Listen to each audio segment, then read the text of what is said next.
Donc, dans le cadre des Journées européennes des métiers d'art, organisées par l'Institut national des métiers d'art, j'organise en tant que fresquiste différentes soirées qui ont commencé le 6 avril et qui termineront dimanche à 11 avril sur différents thèmes, toujours liés à la peinture murale et particulièrement à la fresque, à fresco. La fresque étant répertoriée en tant que métier d'art par l'Institut national des métiers d'art. Je suis effectivement fresquiste, je suis artiste peintre et surtout muraliste et depuis 1987. Et donc, je pratique et je transmets aussi le savoir de la peinture à fresque sur enduit frais à base de chaux aérienne depuis 1993.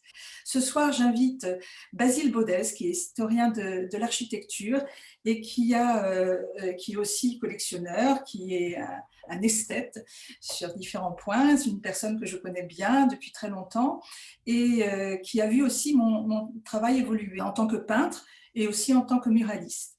Bonsoir Basile. Bonsoir Isabelle, merci de m'inviter. Tu nous parles de New York et effectivement, Basile notamment enseigne à Princeton University. Donc, ce soir, on va parler du lien avec l'architecture. Basile est spécialiste d'architecture, aussi de couleurs dans l'architecture. Et c'est à cette occasion que je lui ai proposé de créer une conversation ensemble sur ces liens entre la peinture murale, particulièrement la fresque, et l'architecture. Et en l'occurrence, Basile m'a proposé de parler essentiellement de mon travail de fresquiste, mais aussi de muraliste. Alors, avec Basile, nous avons pensé qu'il était bon aussi de voir d'où je viens et pourquoi je suis allée à la fresque, Hmm. et puis les rapports avec l'architecture. Oui, ouais, on voulait commencer un peu pour faire un peu le trajet sur sur tes expériences in situ et sur le dialogue avec l'espace, mais on voulait d'abord commencer par la question, donc d'élargir par rapport à la question de la fresque aux autres supports, aux autres techniques dont tu as parlé. Là, par exemple, on a un exemple d'huile.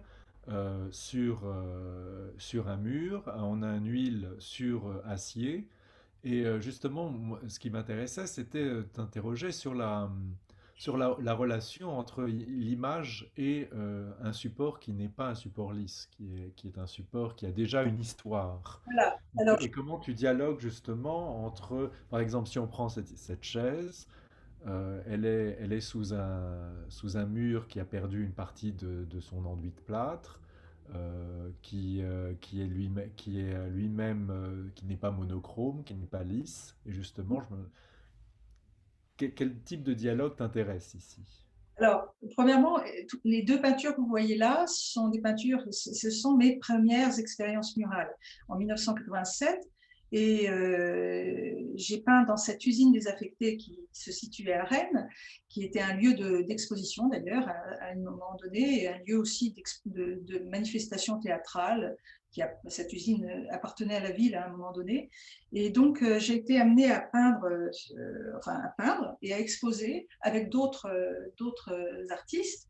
Et j'ai décidé de peindre sur les parois. Et donc, j'ai peint un peu partout, deux ou trois thèmes. Un hareng que j'ai mis un peu partout. D'ailleurs, je l'ai utilisé comme modèle. Je me promenais à l'extérieur, à l'intérieur. Là, par exemple, en l'occurrence, le hareng est peint sur la porte, le côté extérieur d'une des portes d'entrée de l'usine. Eh Sur le... ben, justement, je voulais te demander si la palette du hareng, est-ce qu'elle vient de la rouille, des éléments métalliques qui sont sur la porte qu'on voit sur ta photo, ou est-ce que tu avais commencé par le hareng et tu as repéré ces éléments de couleur sur la porte et t'as pensé que ça ferait un... Parce que on a en effet la photo, et justement je voulais te poser la question de évidemment, la mémoire de ces expériences in situ, c'est la photographie ou le film, on va voir. Et donc la manière dont tu cadres la photo est fondamentale. Donc justement là, qu'est-ce que tu cherchais à faire? Effectivement, à un moment donné, j'ai peint aussi le hareng sur d'autres supports, et notamment sur de la toile. Et quand je me suis mise à préparer cette exposition temporaire, eh bien, j'ai pris mon modèle avec moi et je l'ai peint sur différents supports, et notamment sur la pierre, sur des enduits déjà patinés, et puis aussi sur cette porte d'acier. Effectivement, il y a des rapprochements sur la photo, on voit avec la rouille, parce qu'il y avait une pancarte sur cette porte d'acier, et la pancarte avait été enlevée, et donc il y avait des parties rouillées. Mais la peinture que j'ai peinte ici, là, n'utilise absolument pas la rouille qui serait en dessous, par exemple. Mhm. Mais vraiment, il y a un dialogue. Par ailleurs aussi sur ce mur qui est, cette fois-ci est à l'intérieur de l'usine. Là, la couleur initiale du mur, c'était un vert amande, un peu comme ce que vous voyez là. Mhm. Donc, j'ai fait en l'état, effectivement. Il y avait notamment des aspérités, des plaques qui avaient été fixées au mur. Je les ai gardées. Et là encore, cette chaise, c'est une chaise qui traînait dans cet espace et que j'ai utilisée comme modèle. Et donc, cette chaise avait été dans un coin de l'usine, et la lumière tombait dessus, et j'ai peint cette chaise à différents endroits là encore. Donc comme des emblèmes, comme et surtout, c'est vraiment très important, même si là effectivement la photo fige l'image, enfin la peinture, euh, j'avais conçu dès cette période-là mes interventions sur les murs comme des ponctuations dans l'espace réel. C'est-à-dire que mon but, c'était pas de rester dans un coin et de présenter une grande peinture murale qui couvrirait tout le mur et qui l'annulerait carrément, mais de jouer avec les aspérités, les accidents, les matières, les matériaux, les couleurs, les problèmes qu'avait ce mur ou ces parois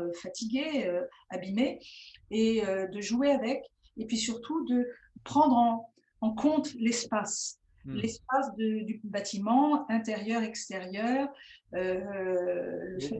Mais ton but, c'est de susciter le mouvement, c'est-à-dire, tu Exact, veux que le visiteur aille d'un endroit à un autre, ponctué par les différentes interventions que tu fais dans l'espace. exactement. Et d'ailleurs, quelquefois, on n'était pas obligé de les voir. Mm. C'est toujours le cas. Justement, la question de est-ce que tu peux parler un peu de la question de la surprise dans ton œuvre? Oui, C'est quelque chose qui est très important, qui est assez central. alors justement, par exemple, ici, on est avec une intervention murale dans une maison désaffectée en 1993. C'est dans le jardin de cette maison. Vous allez voir quelques-unes des peintures que j'ai peintes, j'en ai peint une trentaine dans cette maison désaffectée. Et par exemple ici, Mhm. dans une des pièces, sur la mansarde. Et donc, effectivement, il y a l'effet de surprise, c'est-à-dire que c'est tellement intégré. Moi, j'aime beaucoup jouer avec l'espace et avec le lieu et les matériaux, le fait aussi d'être assez discrète. Contrairement, et dès 1987, il y a eu une résurgence de la peinture murale et du mural, en France notamment.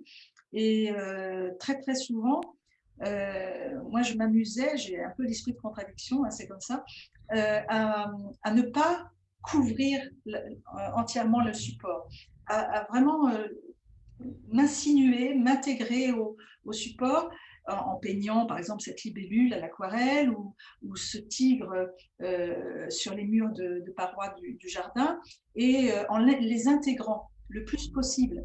Euh, faire, non plus faire tapisserie, mais vraiment s'intégrer à l'environnement. Et c'est vraiment ce qui m'est très très cher, c'est ça.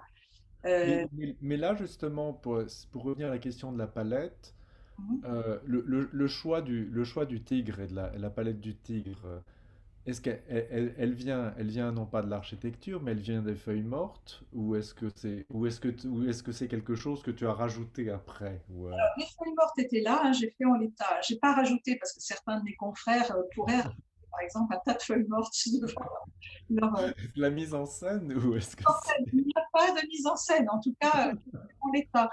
Donc les feuilles mortes étaient là, voilà. Mais je pense que là, il y a une part intuitive dans le sens où il y a Mhm. une part aussi inconsciente. J'ai sans doute, ça fait longtemps, hein, ce tigre a, a été peint en 93. Si mes souvenirs sont bons, je n'avais pas forcément en tête de dire ah, la couleur ocre fauve du tigre va bien aller avec les feuilles mortes. Ouais. J'avais pas forcément ça en tête. J'ai peint normalement, oui, j'ai peint en septembre. Il y avait déjà des feuilles mortes, mais mais mais pas forcément, pas forcément. Et alors là, justement, il y a une partie de l'enduit en bas du mur qui s'est détachée, qui te sert de ligne Oui, de repos de l'animal.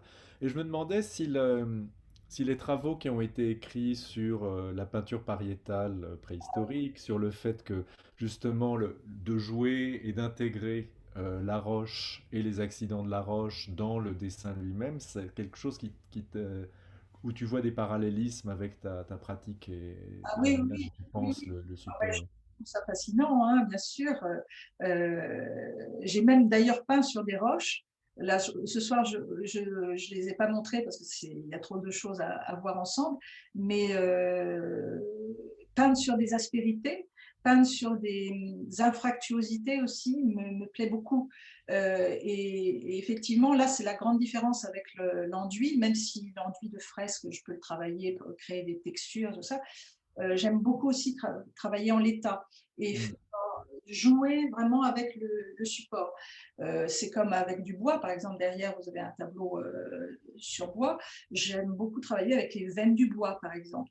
Et donc, quand je peins sur une architecture et des murs déjà existants, des parois déjà soit naturelles, soit qui ont vécu, j'aime beaucoup jouer avec les accidents, les marques du temps et ainsi de suite, ça c'est sûr. Mm. Mm.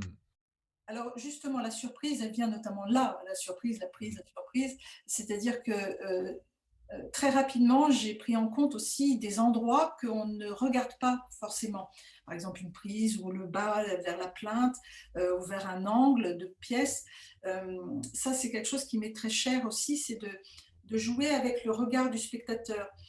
Alors, non seulement la déambulation du spectateur d'un endroit à l'autre, d'une pièce à l'autre, mais aussi son regard. Parce que souvent, depuis des siècles, euh, le, le, le spectateur, enfin depuis au moins 2 siècles, le spectateur, enfin la production artistique, et particulièrement la peinture, c'est un rapport frontal. C'est-à-dire que le spectateur, le peintre lui-même d'abord, ensuite le spectateur regarde frontalement, c'est-à-dire il est là et la peinture est au mur face à ça.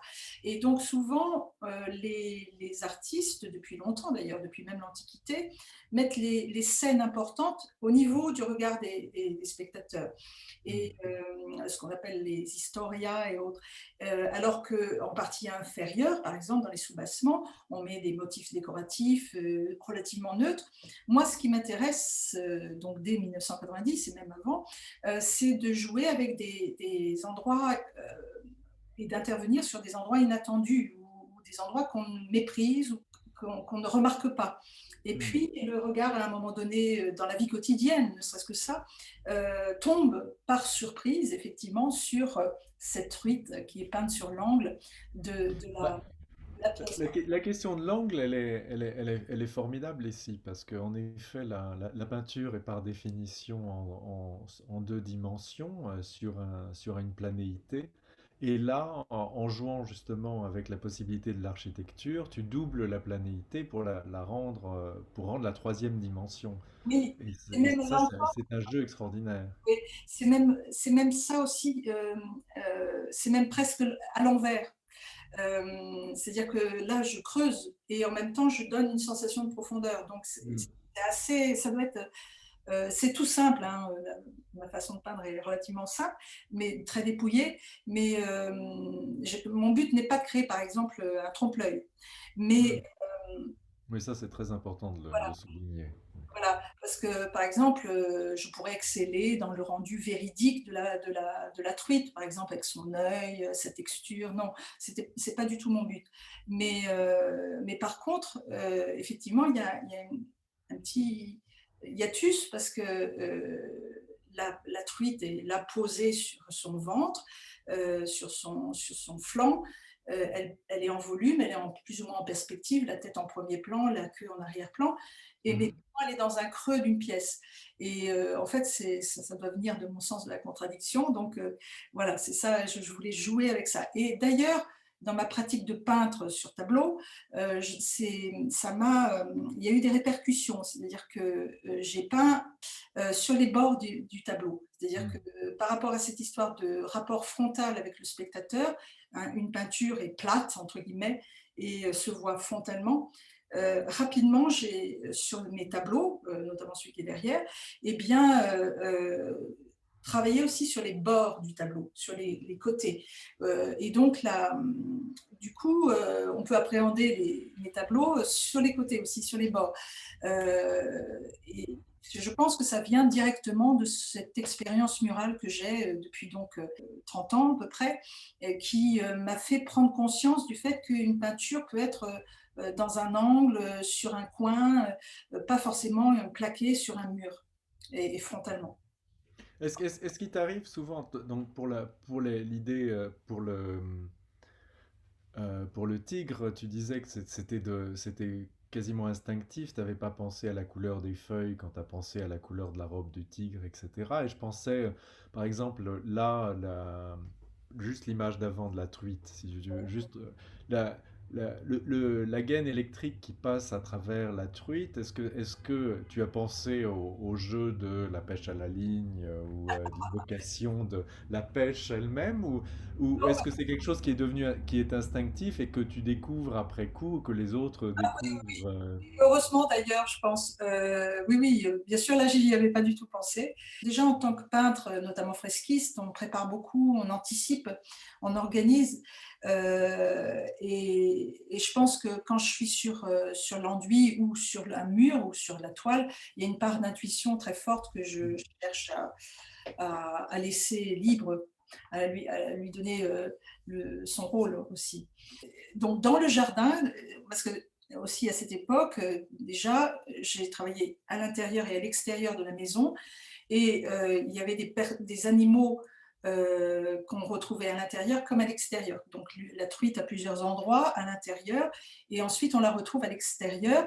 Et là, en l'occurrence, dans le jardin, il y avait donc un mur badigeonné de chaux et où il y avait un fil qui pendait comme ça, mais sans rien au bout du fil. Et du coup, j'ai rajouté, euh, c'est un clin d'œil, hein, cette peinte donc à l'aquarelle. Au fait, donc c'est de l'aquarelle. Et étant donné que nous avons de la chaux, la badigeon de chaux, et bien pour vous dire, la peinture a été peinte si mes souvenirs sont bons, en septembre. 4 mois ou 5 mois après, elle était encore là. Ah oui. C'est-à-dire que après, elle a été démolie, hein, la maison a été démolie, tout a été rasé. Mais donc, mes animaux ont passé l'hiver. Un jour, je suis rentrée dans la maison, et il y avait plein de neige dans le jardin, et le tigre, les tortues, il y avait des tortues, la truite était toujours là. Pourquoi je dis que, parce qu'il y a un badigeon de chaux en dessous, il y a eu sans doute un phénomène de carbonatation qui a protégé les couches de De peinture. l'aquarelle.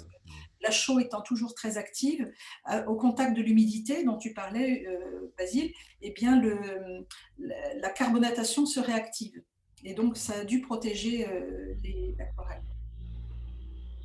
Autre clin d'œil et autre point de vue d'ailleurs, du jardin venant de la maison. Là, je suis en haut au dernier étage et je photographie un mur du jardin où j'ai peint un détail de sauterelle, une tête de sauterelle que j'ai transformée en trophée.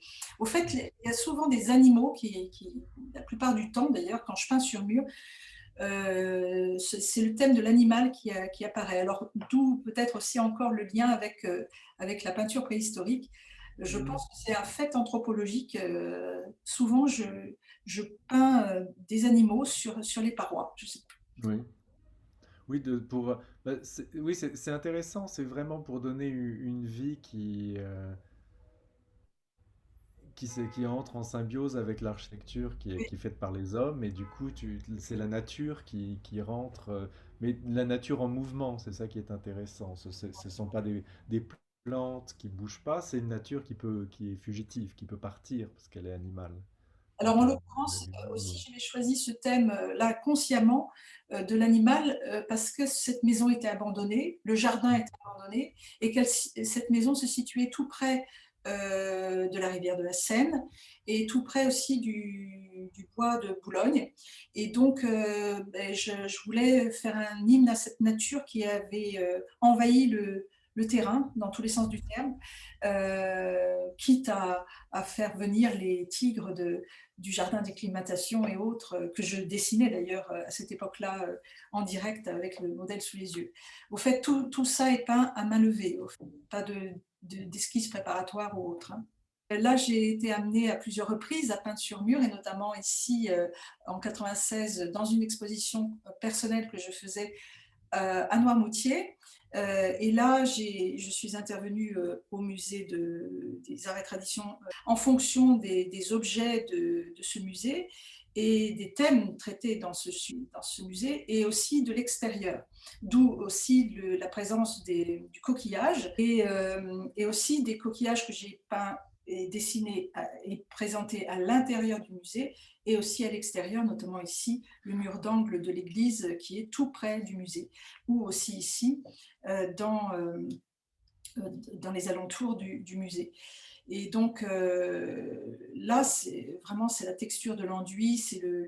J'aurais pu même peindre à fresque cet endroit, ça Hmm. aurait été la même chose. Sauf que là, il y a la patine du temps qui marche. On est à la prison de Saint-Malo. Alors j'ai reçu une commande du ministère de la Justice et de la Culture pour intervenir à la maison d'arrêt de Saint-Malo.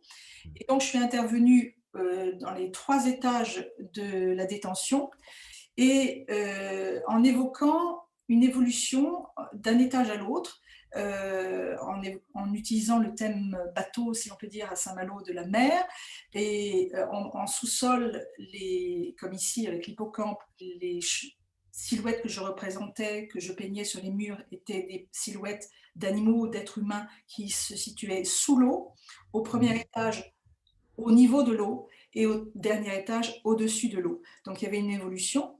Ensuite, les peintures qui étaient complètement intégrées au lieu de vie des détenus. Le but de l'opération aussi, c'était que les peintures, au fur et à mesure, étaient intégrées à l'espace, à tel point que ce soit les détenus, mais aussi les employés de la prison, vivent avec.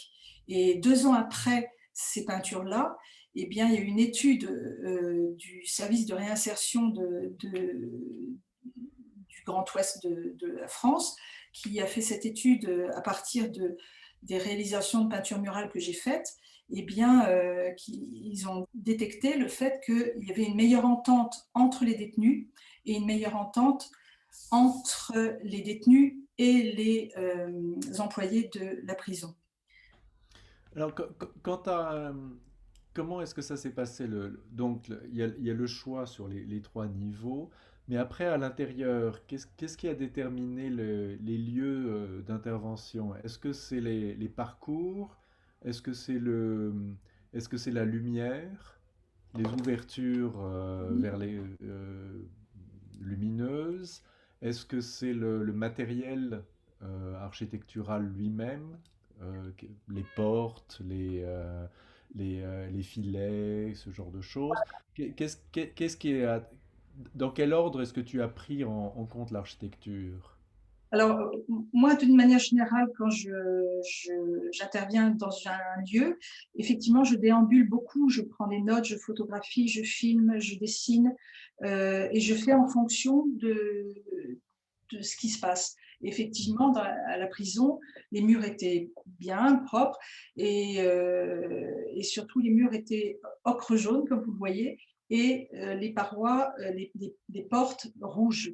C'est l'architecture de la prison de Saint-Malo, c'est une architecture en nef. On utilise le terme d'ailleurs des églises. Et c'est une nef principale avec un grand couloir. Les portes étaient en quinconce. Et moi-même, j'ai décidé d'intervenir aussi en quinconce, c'est-à-dire de mettre une peinture pas forcément en face d'une autre, mais en face d'une porte, par exemple. Mm, mm. Et donc, il y a beaucoup de. J'ai pris en compte aussi les barreaux. les couleurs, les textures, les brillances, le contexte, bien sûr. Une des premières choses qui est le plus importante pour toi, c'est qui voit la peinture en premier. C'est-à-dire, c'est les utilisateurs du lieu plus à la limite que le lieu lui-même. C'est-à-dire que tu cherches pas à faire de la symétrie pour être au milieu de deux portes, mais tu veux être en face d'une porte de celui qui ouvre, qui sort de sa cellule. En plus, toujours dans ce désir de jouer avec, de fondre. Là, par exemple, on voit un lien entre la plongeuse qui est en haut, qu'on voit à travers le filet de protection, et la plongeuse qui rentre dans l'eau, en fait, hein. C'est-à-dire Hmm. qu'il y a des clins d'œil d'un étage à l'autre. Et puis aussi avec les matériaux du lieu, notamment le filet Hmm. anti-suicide, donc qui devient un filet de pêche. Mais là encore, je pense que c'était pas forcément totalement conscient quand j'ai réalisé tout ça. Mais là, par exemple, le fait de jouer avec la forme de l'extincteur, c'était un clin d'œil aussi, ou c'est pas ou c'était complètement inconscient aussi, entre la plongeuse et l'extincteur, qui ont Euh, la même silhouette. oui, il y avait l'inconscient. Par contre, la lumière ici, là on est au dernier étage, la lumière Mhm. zénithale faisait aussi que j'amenais des silhouettes plus claires, et puis en plus, bien sûr, évoquant l'air, le, Mhm. la partie supérieure au-dessus de l'eau. Donc la plongeuse est en train de préparer son plongeon et on la voit en dessous, l'étage en dessous, rentrer dans l'eau. Il y a toujours cette partie inconsciente, intuitive, qui fait que bon, j'ai inséré d'une manière sans doute entre guillemets naïve et en même temps subtile ces figures, à tel point que elles sont elles ont été totalement intégrées dans le lieu de vie, et que l'air de rien, comme ça, dans le quotidien des gens qui y vivent, soit pour travailler, soit parce qu'ils sont incarcérés, ces images un peu sont entrées comme des images subliminales, euh, positives, constructives, et qui apparemment les ont aidés à mieux vivre dans cet espace. Et pour préparer donc l'intervention, comment est-ce que tu as dessiné l'architecture elle-même? Comment est-ce que tu as fait des maquettes? Comment est-ce que tu prépares le... Les maquettes, essentiellement des silhouettes que je peignais. Par exemple, à main levée, toujours. C'est des toutes petites maquettes sur papier. Parce qu'en plus, il faut, je vous raconte aussi que les conditions de travail étaient très restreintes. Là encore, ce n'était pas de la peinture à fresque, mais je devais travailler pendant que les détenus étaient soit dans leur cellule, soit dans des lieux de travail. Et du coup, en fait, je travaillais essentiellement à l'heure du déjeuner, c'est-à-dire entre midi, par exemple, et 2 heures. Hmm. J'avais que 2 heures pour peindre à différents endroits. Donc, il fallait que je sois prête. J'ai peint très, très rapidement tout ce que vous voyez là.